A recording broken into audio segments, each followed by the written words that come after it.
You know those loft house style cookies with the pink frosting and the sprinkles on them? Well, today I'm going to be sharing my grandma's sugar cookie recipe, which is very similar to the loft house style cookie, but 1,000 times better. They are similar in that they have that yummy buttercream frosting on top of a soft sugar cookie, and you are not going to want to miss out on this. I know you are going to love these cookies. Everybody raves about these recipes whenever they are brought to a party or a family gathering. I'm going to bring you along in my kitchen and we're going to get these cookies made today. I also have a new Bosch mixer that I would like to share with you today. So let's get going. For the cookie recipe, we're going to need flour, sugar, Crisco, butter, eggs, vanilla extract, and almond extract. You will also need a rolling pin, cookie sheets, and cookie cutters. This video is not sponsored by Bosch. I just really love Bosch mixers. This is what I grew up with my mom using, and I had to replace this one because my old mixer broke recently, and that was only because a family member used it the wrong way, so it broke apart. I just barely got this and I'm so excited about using it today. Let's get going into this delicious recipe. We're gonna first cream our butter, our shortening, and our sugar. I've always used shortening in this recipe, but you could also just use butter. It just saves some money. And I know you can buy this Crisco in sticks. I've done that before, but I don't have any, and this is actually cheaper just to buy it in the big container as well. Now this recipe is a labor of love. They do take a little bit of effort, but they are so worth it. I often make these over a 3-day period. You don't have to, you can make them all in one day, but the dough does need to chill in the fridge for a little while. Sometimes I like to just make the dough in one day and then chill it overnight, and the next day I'll roll it out, cut them into their shapes and bake them, and then the next day I will frost them. I'm doubling this recipe. So we got our butter, shortening. Now I'm gonna add our sugar here. Okay, lid on here. And we're gonna give this a mix.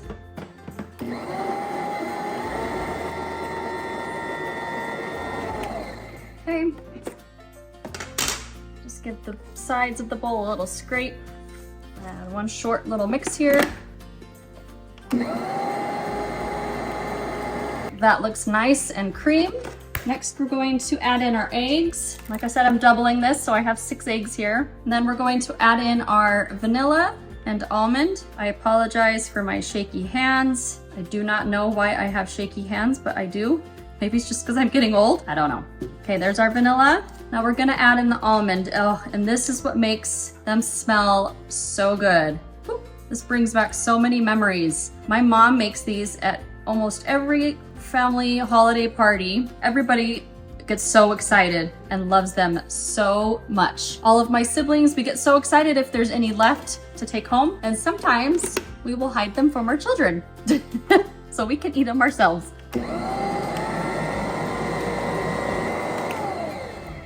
Okay, another quick wipe down of the edges. I'm not gonna leave on these wire whisks. I'm gonna put on the dough attachment. This doesn't do great at creaming the butter and sugar, so I don't really like to use that at the beginning. Okay, next we're gonna add the flour. And this is gonna have a lot of flour in here. I just hope that I have enough. I always seem to run out. I usually like making a double batch of these for several reasons. One, they're so good and they usually get eaten. Oh my gosh, just enough flour. But also because these freeze really well. I like to make the cookies and then freeze them without frosting them, and they last for a couple months if you want to. They even freeze well with the frosting on. They're just not quite as good. Now this is a pretty stiff dough. Kind of want some of it kind of coming off the edges, somewhat soft, but see, it's not really sticking to my fingers or anything. So good. You can eat the dough. That looks perfect. Now we're gonna chill the dough. Now I usually use wax paper, but I guess I'm out, so I'm just gonna use plastic wrap. Just take out a sheet of plastic wrap, and I'm just gonna use my hands here. They're clean. I'm gonna put some on here. I just kind of guess. I usually like to separate it, one recipe into 2, maybe even 3 sections, and it doesn't really matter. You just throw it on there, wrap it up, and then it's going to be ready to go in the fridge to chill for a couple of hours or overnight. If you like making cookies or just baking in general, click the like button below. The dough has been chilling for a couple of hours. So we're gonna get it rolled out here. We're gonna flour our surface. It's way too much. And I'm sorry if it's a little noisy. It's evening and everybody's home and friends are over. You want to work with the dough the least amount possible. It is going to be cold and kind of hard to work with. Just kind of have to be patient. But just kind of start, push it back together a couple times. I feel like I put too much flour in. That's all right. I think I might have been talking and accidentally put in too much flour. Just gonna make it work. So yours should not crumble apart like this. And while we're doing this, I'm curious what recipe your grandma or your mom or anyone special to you, what's your favorite recipe that they make that brings back good memories? I'd love to hear what they are for you. If you would comment down below, it would be fun to chat about that and to hear what those recipes are. Okay, now you don't want this too thick, but not too thin. So I'll get out a ruler here and kind of show you what thickness I do. I have my cookie sheet, my cookie cutter. I like to kind of just make sure I fit in as much as possible. So I'll go close to the edge here. Oh, and my oven is preheated to 375. So let's see, it's about 1/4 of an inch thick. You can go a little bit thicker than that if you'd like, but I wouldn't go any less than 1/4 inch thick. I'm gonna just take these and put them on your cookie sheet, spread them out maybe about an inch apart from each other because they do expand. All right, then I'm gonna go stick those in the oven. Okay, we're gonna put these in 375 for 10 minutes. You do not want these to brown at all. I mean, it's okay, but they're not as good if they're brown. So try and keep your eye out on them and bring them out when they look maybe slightly undercooked. And then we can come back and just do a quick work with the rest of the dough here. Again, I'm gonna try not to touch it very much. Start to stick a little bit. That's normal.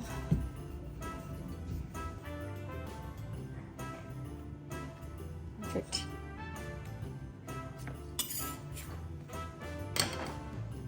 And you're just going to keep working with this until the dough is gone. Then the last little bit that I have left here, I just like to hang on to this and add it to the next batch of dough. If you don't have another batch of dough, sometimes I just like to just make a round cookie, and that will be the taste tester. All right, let's give these a check. These are nice and perfect. You can see that there is no brown on them. They look slightly underbaked. Perfect. That's exactly what you want them to look like. Now you want to let these sit for about a minute or two before you take them off and put them on a cooling rack. One thing I really like about my Bosch is that it fits here in my cupboard. I don't have to leave it on my counter. This new one has nice suction cups on the bottom.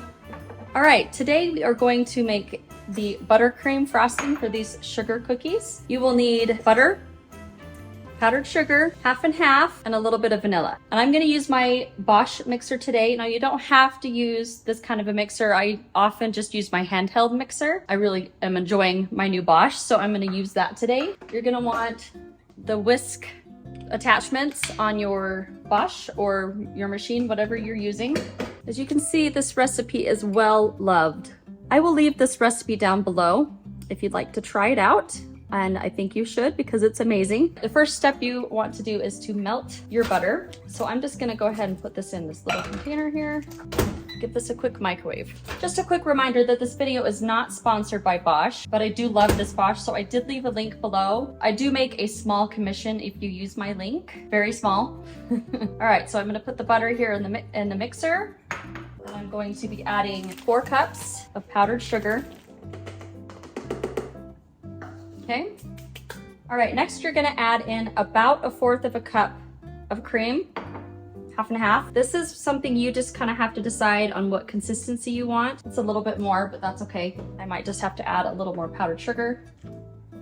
Let's get this mixed up. Oh, I forgot to put vanilla. This one I am gonna eyeball, just need a teaspoon.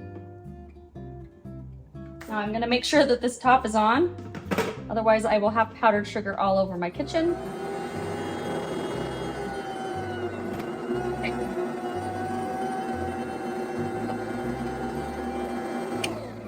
Okay, I just mix it until it's nice and creamy. I'm just gonna kind of give it a little test. So this feels a little bit too thick to spread on these cookies, so I am going to be adding some more half and half.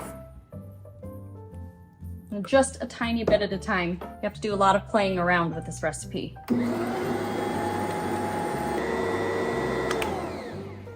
Okay, let's give that a try. All right, that feels more like it. It still is a little bit on the thick side. I think I'm still gonna add a tiny bit of half and half. Ooh, that was a little too much, but I think it'll be okay. That's looking really good. About exactly how I want it. I'm gonna wipe off the sides here. And one last tiny little mix just to get all that stuff in that was on the sides.